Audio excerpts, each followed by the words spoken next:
Mission Gaganyaan के एक crew module का सफल परीक्षण किया गया है। 14 अगस्त को वायुसेना के चिनूक हेलीकॉप्टर से करीब 5 टन वजन वाले इस क्रू मॉड्यूल को 3 किलोमीटर की ऊंचाई से समुद्र में गिराया गया। आप उसकी तस्वीरें देख सकते हैं। जिसके बाद इसमें लगे पैराशूट्स खुल गए और उसने क्रू मॉड्यूल की रफ्तार को कम करके उसे सुरक्षित तरीके से बंगाल की खाड़ी में उतार दिया।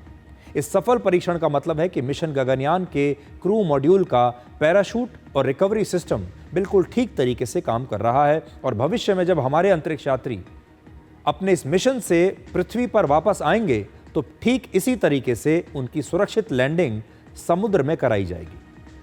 पृथ्वी के वायुमंडल में प्रवेश करने के बाद समुद्र में किसी स्पेसक्राफ्ट के उतरने की प्रक्रिया को स्प्लैश डाउन कहते हैं। जैसे कोई एयरक्राफ्ट किसी रनवे पर लैंड करता है, आपने देखा होगा जब हवाई जहाज लैंड करते हैं तो उनके लिए एक रनवे बनाया जाता है, वो रनवे पर लैंड करते हैं।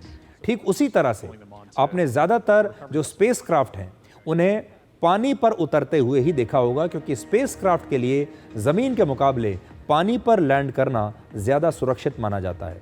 आपको याद होगा 15 जुलाई को ग्रुप कैप्टन शुभांशु शुक्ला के ड्रैगन स्पेसक्राफ्ट ने भी प्रशांत महासागर में इसी प्रकार से स्प्लैश डाउन किया था जब ये लोग अपने स्पेस मिशन से वापस पृथ्वी पर आए थे। और मिशन गगनयान के इस परीक्षण के बाद इसकी पहली लॉन्चिंग दिसंबर 2025 में होगी, जिसमें एक रोबोट को सबसे पहले अंतरिक्ष में भेजा जाएगा और फिर आज से 2 साल बाद 2027 में इस मिशन के जरिए पहली बार भारत के 4 अंतरिक्ष यात्रियों को पृथ्वी की कक्षा में 400 किलोमीटर की ऊंचाई पर भेजा जाएगा।